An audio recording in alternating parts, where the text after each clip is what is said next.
Hello बच्चों, वागलिश classes में आप सबका स्वागत है। बच्चों, आज हम हिंदी की बुक क्षितिज के लेसन नौबत खाने में इबादत इस लेसन की रीडिंग करेंगे। इस लेसन के लेखक यतीन्द्र मिश्र हैं। बच्चों, ये पाठ उस्ताद बिस्मिल्लाह खां के जीवन के बारे में है। वे एक महान शहनाई वादक थे जो शहनाई बजाने में दुनिया भर में मशहूर थे। उनका जन्म बिहार के डुमराव में हुआ, लेकिन उनका बचपन और ज्यादातर जीवन काशी यानी कि बनारस शहर में ही बीता था। काशी उनके लिए किसी जन्नत से कम नहीं थी। उन्हें गंगा मैया, बाबा विश्वनाथ और बालाजी मंदिर से बहुत प्यार था। जैसा कि पाठ का नाम है, नौबत खाने में इबादत, तो यहाँ पर नौबत खाना वो जगह होती है जहां बैठकर शहनाई जैसे मंगल वाद्य बजाए जाते हैं, और इबादत पूजा या प्रार्थना या भक्ति को कहते हैं। बिस्मिल्लाह खां मुस्लिम थे, लेकिन उनके लिए शहनाई बजाना ही उनकी सबसे बड़ी इबादत थी। बिस्मिल्लाह खां ने काशी के बालाजी मंदिर की ड्योढ़ी पर ही शहनाई बजाने की शुरुआत की थी। वह हर नमाज के बाद सच्चे सुर की दुआ मांगते थे। बिस्मिल्लाह खां ने बचपन से ही अपने मामा से शहनाई बजाना सीखा था। वह मुस्लिम होकर भी हिंदू मंदिर जैसे काशी विश्वनाथ और संकट मोचन मंदिर में रोज शहनाई बजाते थे। बिस्मिल्लाह खां साहब ने हमेशा हिंदू और मुस्लिम को प्यार से साथ रहने की प्रेरणा दी। ये पाठ हमें सिखाता है कि कला और सच्चा हुनर किसी धर्म या पहनावे का मोहताज नहीं होता, बल्कि इसके लिए लगन और सादगी सबसे जरूरी है। तो बच्चों, चलिए अब इस कहानी पर चलते हैं। ये कहानी बहुत पुराने समय की है, लगभग 1916 से 1922 के आसपास की। जगह है काशी, जिसे अब हम बनारस कहते हैं। वहां पंचगंगा घाट के पास एक बालाजी मंदिर है। मंदिर की ड्योढ़ी यानी बड़े से दरवाजे पर एक जगह है जिसे नौबत खाना कहते हैं। सुबह सुबह इस नौबत खाने से बहुत मीठी और मंगल ध्वनि निकलती है, जो शहनाई की होती है। उस समय दो छोटे बच्चे थे, अमीरुद्दीन जो सिर्फ 6 साल का था, और उसका बड़ा भाई शमसुद्दीन जो 9 साल का था। अमीरुद्दीन अभी बहुत छोटा था, उसे राग का मतलब नहीं पता था। वह सोचता है कि ये राग कौन सी चिड़िया का नाम है। उसके मामूजान और बड़े लोग हमेशा भीम पलासी और मुल्तानी जैसे भारी भरकम शब्द बोलते रहते थे। अमीरुद्दीन को नहीं पता कि इन शब्दों का क्या मतलब है, मगर एक बात पक्की है, अमीरुद्दीन और शमसुद्दीन के दो मामा सादिक हुसैन और अली बख्श देश के बहुत बड़े शहनाई बजाने वाले थे। वे राजा महाराजाओं के दरबार में भी शहनाई बजाने जाते थे। उनके घर में शहनाई बजाना पीढ़ी दर पीढ़ी चला आ रहा था, जो खानदानी पेशा था। हर दिन की शुरुआत बालाजी मंदिर में शहनाई बजाने से होती थी। मंदिर में बैठे भगवान रोज सुबह शाम अलग अलग राग जैसे मुल्तानी, कल्याण, ललित और भैरव सुनते थे। अमीरुद्दीन जो बाद में बिस्मिल्लाह खां बने, उनका जन्म बिहार के डुमराव नाम की जगह पर एक ऐसे परिवार में हुआ जहां सब संगीत से बहुत प्यार करते थे। जब वह 5 या 6 साल के हुए तो वह डुमराव से अपने नाना के घर यानी काशी आ गए। डुमराव शहर शायद इतिहास में ज्यादा मशहूर ना हो, लेकिन शहनाई के लिए वह बहुत खास है। शहनाई बजाने के लिए एक पतली सी नली की जरूरत होती है, जिसे रीढ़ कहते हैं। ये रीढ़ अंदर से खाली होती है और इसी में फूंक मारकर शहनाई बजाई जाती है। ये रीढ़ नरकट नाम की एक खास तरह की घास से बनती है, जो सिर्फ डुमराव में सोन नदी के किनारे पर मिलती है। तो डुमराव इसलिए जरूरी है क्योंकि वहां वह घास मिलती है जिससे शहनाई बनती है। इसके अलावा सबसे खास बात यह है कि हमारे प्यारे उस्ताद बिस्मिल्लाह खां साहब का जन्म भी डुमराव में ही हुआ था। उनके दादा परदादा भी वही रहते थे। वह अपने अब्बा जान यानी पिता उस्ताद पैगंबर बख्श खां और मिट्ठन के छोटे बेटे थे। अब उस्ताद बिस्मिल्लाह खां थोड़े बड़े हो गए थे, उनकी उम्र 14 साल हो गई थी। वह अभी भी काशी में ही थे और रोज उसी पुराने बालाजी मंदिर के नौबत खाने में रियाज यानी अभ्यास करने जाते थे। मंदिर तक जाने का एक खास रास्ता है जो अमीरुद्दीन को बहुत पसंद था। ये रास्ता रसूलन बाई और बतूलन बाई नाम की दो बहनों के घर के पास से होकर गुजरता था। जब ये दोनों बहनें गाना गाती थीं, तो उनकी मीठी आवाज में तरह तरह के बोल और धुनें जैसी ठुमरी, ठप्पे, दादरा हवा में तैरकर मंदिर की ओर जाती थी। जब भी अमीरुद्दीन इस रास्ते से गुजरते थे, तो उन्हें रसूलन बाई और बतूलन बाई का गाना सुनकर बहुत खुशी मिलती थी। बिस्मिल्लाह खां साहब ने बाद में कई इंटरव्यू में बताया कि संगीत से उनका प्यार इन्हीं दोनों गाने वाली बहनों को सुनकर शुरू हुआ था। हम कह सकते हैं कि उनकी छोटी उम्र में रसूलन बाई और बतूलन बाई ने ही उनके मन की स्लेट पर संगीत का पहला अक्षर लिखा था। यानी इन्हीं से उन्हें शहनाई बजाने की सबसे बड़ी और सबसे पहली प्रेरणा मिली थी। जब हम अपने पुराने वैदिक इतिहास की किताबें देखते हैं तो उनमें हमें शहनाई का नाम नहीं मिलता, लेकिन संगीत की दुनिया में इसे एक खास तरह के वाद्य यंत्र के रूप में गिना जाता है, जिन्हें सुशिर वाद्य कहते हैं। सुशिर वाद्य का मतलब है वे वाद्य जिन्हें फूंक मारकर बजाया जाता है, जैसे कि बांसुरी।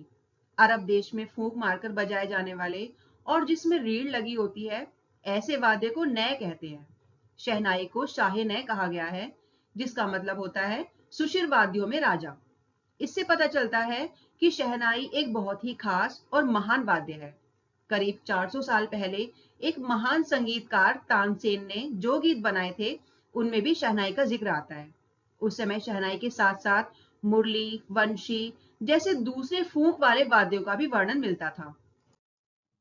शहनाई सिर्फ शास्त्रीय संगीत में ही नहीं, बल्कि यह उत्तर प्रदेश की एक बोली अवधि के पुराने और पारंपरिक लोकगीतों में भी बार बार सुनाई देती है। शहनाई को एक ऐसा वाद्य माना जाता है जो हर जगह खुशी और शुभ माहौल बना देता है। इसलिए इसे केवल शादी ब्याह या पूजा पाठ जैसे अच्छे और शुभ कामों के समय ही बजाया जाता है। जैसे दक्षिण भारत में नागस्वरम नाम का एक वाद्य यंत्र मंगल माना जाता है, वैसे ही शहनाई भी है। यह सुबह सुबह बजने वाली प्रभाती को पूरा करने वाला संपूरक वाद्य है। शहनाई की इस शुभ आवाज को दुनिया तक पहुंचाने वाले हीरो बिस्मिल्लाह खां साहब 80 साल की उम्र तक बस एक ही चीज मांगते रहे थे, सच्चे सुर का तोहफा। वह दिन में 5 बार नमाज पढ़ते थे और उनकी 80 साल की हर नमाज इसी सच्चे सुर को पाने की प्रार्थना में गुजर गई। वह लाखों बार खुदा के सामने झुके और हर बार उन्होंने सच्चे सुर की इबादत यानी प्रार्थना की।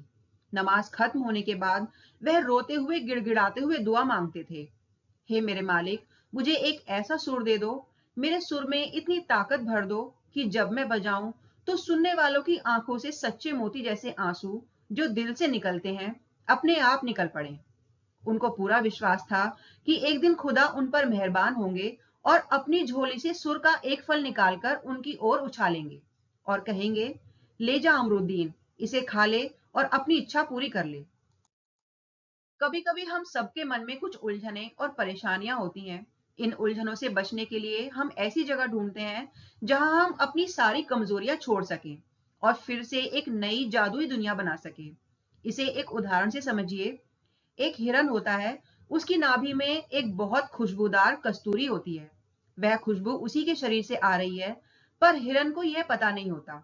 वह उस मीठी महक को पूरे जंगल में पागल की तरह ढूंढता रहता है, जबकि वह वरदान तो उसी के अंदर समाया हुआ है। हमारे बिस्मिल्लाह खां साहब भी कुछ ऐसे ही थे। 80 साल की उम्र तक दुनिया उन्हें शहनाई का राजा मानती थी। फिर भी वह हर रोज यही सोचते थे कि मुझे अभी तक सातों सुरों को सही और सलीके से इस्तेमाल करने का तरीका ठीक से क्यों नहीं आया।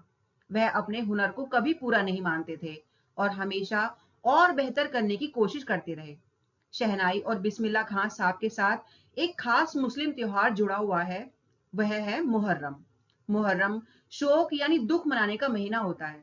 शिया मुसलमान हजरत इमाम हुसैन और उनके परिवार के लोगों की शहादत यानी कुर्बानी को याद करते हैं और पूरे 10 दिनों तक शोक मनाते हैं। बिस्मिल्लाह खान साहब बताते हैं कि उनके पूरे खानदान का कोई भी व्यक्ति मुहर्रम के इन 10 दिनों में ना तो शहनाई बजाता है और ना ही किसी भी संगीत के कार्यक्रम में हिस्सा लेता है। मुहर्रम की 8वीं तारीख बिस्मिल्लाह खान साहब के लिए बहुत जरूरी होती थी। इस दिन वह खड़े होकर अपनी शहनाई बजाते थे और करीब 8 किलोमीटर तक पैदल चलते थे। वह रोते हुए जाते थे और शहनाई पर दुख भरी धुन, जिसे नौहा कहते हैं, बजाते जाते थे। सबसे जरूरी बात यह है कि इस दिन शहनाई पर कोई भी राग या खुशी की धुन नहीं बजाई जाती थी। इस दिन केवल शोक ही व्यक्त किया जाता था। मुहर्रम के दौरान बिस्मिल्लाह खान साहब की आंखें नम रहती थी। वह इमाम हुसैन और उनके परिवार की कुर्बानी को याद करते थे। इस तरह अजादारी यानी शोक मनाते समय हजारों लोगों की आंखें नम होती थीं और 1000 साल पुरानी परंपरा फिर से जिंदा हो उठती थी। ये सब देखकर एक इतने बड़े कलाकार का सरल और इंसानियत से भरा रूप साफ नजर आता था। मुहर्रम के दुख भरे माहौल से जब वह बाहर निकलते थे, तो कभी कभी अकेले में वह अपने जवानी के दिनों को याद करते थे। उन दिनों वह शहनाई का रियाज कम याद करते थे, बल्कि उन्हें अपनी जवानी का जोश और मजा ज्यादा याद आता था। वह अपने अब्बा जान और उस्ताद को भी कम याद करते थे। इसकी जगह उन्हें दो चीजें ज्यादा याद आती थीं, जिनमें पहली थी कुलसुम हलवाइन की कचौड़ी वाली दुकान, जो बनारस के पक्का महाल में थी, और दूसरी उस जमाने की फिल्मों की हीरोइनें गीता बाली और सुलोचना। उन्हें याद आता था कि सुलोचना उनकी पसंदीदा हीरोइन थी। जब वह यह बात याद करते, तो उनके गालों पर एक रहस्यमय मुस्कुराहट और चमक आ जाती थी। बिस्मिल्लाह खां साहब की आंखों में आज भी अनुभव दिखता था, और उनमें बच्चों जैसी हंसी आज भी बनी हुई थी।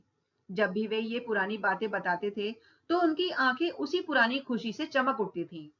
ये बात तब की है जब अमीरुद्दीन सिर्फ 4 साल के रहे होंगे। तो वह छिपकर अपने नाना को शहनाई बजाते हुए सुनते थे। जब नाना रियाज खत्म करके उठ जाते थे, तो अमीरुद्दीन उनकी जगह पर जाकर वहां रखी हुई बहुत सारी छोटी बड़ी शहनाइयों में से नाना वाली शहनाई ढूंढते थे। वह एक एक करके शहनाई को बजाने की कोशिश करते और उसे हटाते जाते, ये सोचते हुए कि लगता है नाना जी अपनी सबसे मीठी आवाज वाली शहनाई कहीं और छिपा कर रखते हैं। जब उनके मामा अली बख्श खां, जो उनके गुरु भी थे, शहनाई बजाते बजाते सम पर आते थे, तो छोटे अमीरुद्दीन जमीन पर जोर से एक पत्थर मारते थे। इसका मतलब है कि उन्हें बचपन में ही यह समझ आ गई थी कि सम कहाँ आता है। मगर उन्हें यह नहीं पता था कि किसी अच्छे प्रदर्शन पर वाह वाह बोलकर या सिर हिलाकर दाद दी जाती है, पत्थर पटक कर नहीं। बच्चों, यहाँ सम का मतलब होता है संगीत में वह खास जगह जहां पर ताल पूरी होती है। अमीरुद्दीन को बचपन में फिल्में देखने का बहुत जबरदस्त शौक था। उस जमाने में सबसे सस्ती टिकट, थर्ड क्लास की टिकट, केवल 6 पैसे की मिलती थी। इसके लिए अमीरुद्दीन बहुत जुगाड़ लगाते थे। 2 पैसे अपने मामू से लेते थे, 2 पैसे अपनी मौसी से लेते थे, 2 पैसे अपनी नानी से लेते थे, और 6 पैसे जमा होने के बाद वह घंटों लाइन में लगकर अपना टिकट खरीदते थे। जब भी उनकी पसंदीदा हीरोइन सुलोचना की कोई नई फिल्म सिनेमा हॉल में आती, तो अमीरुद्दीन तुरंत अपनी कमाई लेकर फिल्म देखने भाग जाते थे। उन्हें ये कमाई कहाँ से मिलती थी? उन्हें बालाजी मंदिर पर रोज शहनाई बजाने के बदले में केवल 1 अठन्नी यानी 50 पैसे मेहनताना मिलता था। इस कमाई से वह दो बड़े शौक पूरे करते थे। पहला, सुलोचना की कोई भी नई फिल्म छूटनी नहीं चाहिए, और दूसरा, कुलसुम हलवाइन की दुकान पर देशी घी से बनी हुई कचौड़ी खानी। अमीरुद्दीन कचौड़ी को संगीत में कचौड़ी कहते थे, क्योंकि जब कुलसुम हलवाइन खोलते हुए घी में कचौड़ी डालती थी, तो एक छन की आवाज आती थी। अमीरुद्दीन को उस आवाज में शहनाई के सारे सुरों का चढ़ाव और उतार सुनाई देता था।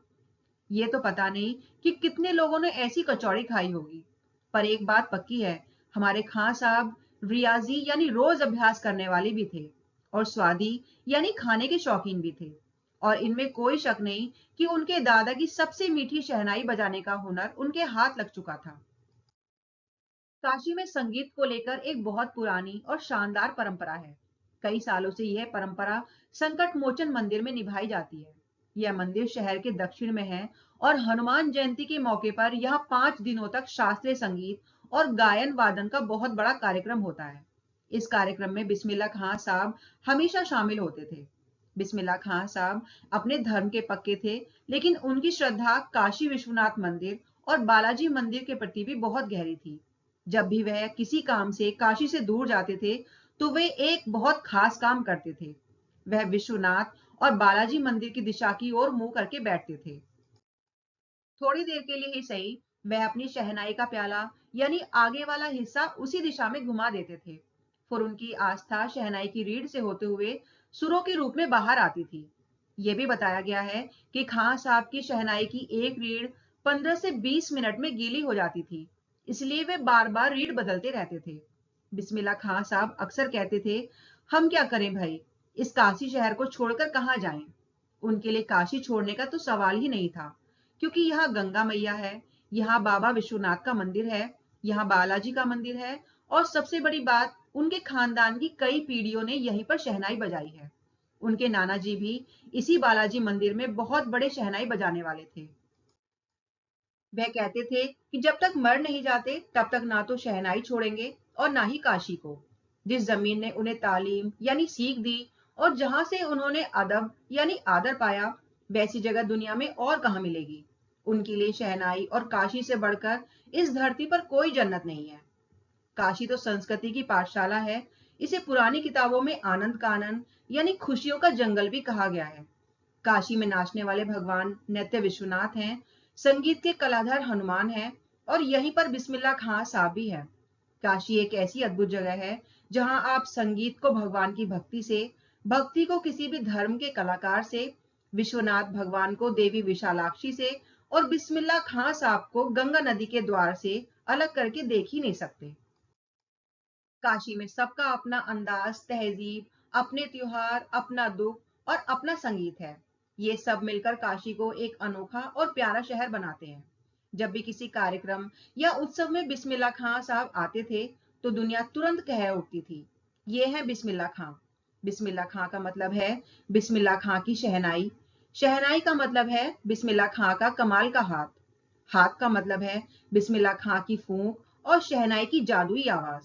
ये आवाज इतनी असरदार होती थी कि सुनने वालों के सिर पर चढ़कर बोलती थी, यानी लोग पूरी तरह से खो जाते थे। बिस्मिल्लाह खां साहब को ताल और राग की पूरी जानकारी थी। वह कभी ताल से बाहर नहीं जाते थे। जब वह शहनाई लेकर बजाना शुरू करते थे, तो ऐसा लगता था मानो शहनाई में 7 सुर हैं, भगवान है, गंगा मैया है और गुरु की सीख है। जब वह बजाते तो सुनने वाले खुशी से कहते सुभान अल्लाह, और इसके जवाब में बिस्मिल्लाह खां हमेशा कहते अल्हम्दुलिल्लाह, यानी भगवान का धन्यवाद। उनके छोटे छोटे सुरों को मिलाकर एक बड़ी और सुंदर धुन बनती थी। जब वह बजाते तो उनकी फूंक में अजान जैसी पवित्रता और असर उतर आता था। शहनाई पहले 1.5 सप्तक यानी 1.5 सारे गामा का वाद्य होती थी, लेकिन खां साहब ने उसे बजा बजाकर 2 सप्तक का वाद्य बना दिया और उसे सारे वाद्य यंत्रों में सरताज यानी सबसे ऊपर बना दिया। उनकी शहनाई की गूंज पूरी दुनिया में फैल गई और ये सब इसलिए हुआ क्योंकि उन्हें उस फकीर की दुआ लगी थी, जिसने बचपन में उनसे कहा था, बजा बजा, यानी बजाते रहो। एक दिन एक शिष्य ने थोड़ा डरते डरते बिस्मिल्लाह खां साहब को रोका और कहा, बाबा आप ये क्या करते हैं? आपको तो भारत रत्न मिल चुका है और आपकी इतनी ज्यादा इज्जत है। आप ये फटी हुई लुंगी यानी तहमत ना पहना करें। जब भी कोई आपसे मिलने आता है तो आप इसी फटी लुंगी में मिलते हैं। ये अच्छा नहीं लगता। खां साहब ये सुनकर मुस्कुराए और बहुत प्यार से बोले, अरे पगली, ये भारत रत्न का सम्मान हमें शहनाई बजाने के लिए मिला है, लुंगी पहनने के लिए नहीं। अगर मैं तुम लोगों की तरह हमेशा अपने सजने संवरने में लगा रहता तो पूरी जिंदगी इसी में निकल जाती और शहनाई बजाने का रियाज कभी हो ही नहीं पाता। और उन्होंने आगे कहा, ठीक है बेटी, मैं आगे से नहीं पहनूंगा, मगर इतना बता देता हूं कि मैं भगवान से हमेशा यही दुआ मांगता हूं कि वह मुझे फटा हुआ सुर न दे। लुंगिया का क्या है, आज फट गई है तो कल इसे सिल भी लिया जाएगा। साल 2000 के आसपास की बात है। काशी का वह इलाका जो काशी विश्वनाथ मंदिर से सटा हुआ है, जिसे पक्का महाल कहते हैं, वहां से कुछ पुरानी चीजें गायब होने लगी थी। बिस्मिल्लाह खां साहब को 3 चीजों की बहुत ज्यादा कमी महसूस होती थी।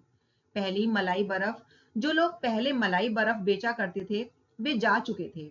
दूसरी कचौड़ी जलेबी, उन्हें लगता था कि अब देशी घी में पहले जैसा स्वाद नहीं रहा और उनकी पुरानी कचौड़ी जलेबी भी वैसी नहीं रही।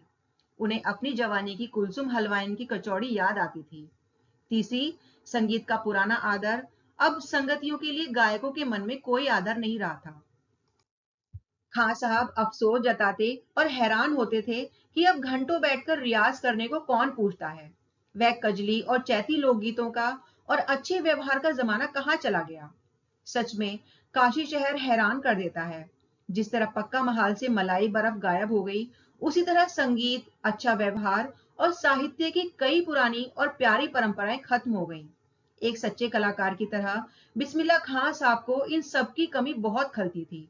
काशी में 2 चीजें हमेशा एक दूसरे के साथ चलती रही हैं। जैसे बाबा विश्वनाथ और बिस्मिल्लाह खां एक दूसरे के बिना अधूरे थे, वैसे ही मुहर्रम का मातम और होली के रंग भी साथ साथ चलते थे। इसी को गंगा जमुनी संस्कृति कहते हैं, जहां हिंदू और मुस्लिम दोनों धर्मों के लोग प्यार से रहते हैं। काशी आज भी संगीत की धुन पर ही जागती है और उसी की थाप पर सोती है। काशी को एक बहुत बड़ा सम्मान मिला था वह था उस्ताद बिस्मिल्लाह खां जैसा अनमोल हीरा। बिस्मिल्लाह खां साहब हमेशा दोनों धर्मों के लोगों को एक होकर रहने और भाईचारा बनाए रखने की प्रेरणा देते रहे। उन्हें भारत रत्न से लेकर इस देश के ढेरों विश्वविद्यालयों की मानक उपाधियों से अलंकृत व संगीत नाटक अकादमी पुरस्कार एवं पद्म विभूषण जैसे सम्मानों से सम्मानित किया गया है। लेकिन वह इन सम्मानों से नहीं, बल्कि अपनी कभी ना हारने वाली संगीत यात्रा के लिए हमेशा याद किए जाएंगे। 90 साल की पूरी उम्र जीने के बाद 21 अगस्त 2006 को उन्होंने दुनिया को अलविदा कह दिया। उनकी सबसे बड़ी देन हमें यह है कि उन्होंने पूरे 80 साल तक संगीत को पूरी तरह से सीखने की इच्छा को अपने अंदर हमेशा जिंदा रखा। ये हमें सिखाता है कि सीखने की कोई उम्र नहीं होती और हमें कभी भी हार नहीं माननी चाहिए। तो बच्चों, इस तरह से ये लेसन यहाँ पर कंप्लीट हो जाता है। मैं आशा करती हूँ आपको ये कहानी पसंद आई होगी। अगर आपको ये वीडियो अच्छी लगी है तो वीडियो को लाइक और शेयर करें और चैनल को सब्सक्राइब करना बिल्कुल ना भूलें, जिससे आने वाली वीडियोस आप तक पहुंच सके। Thank you.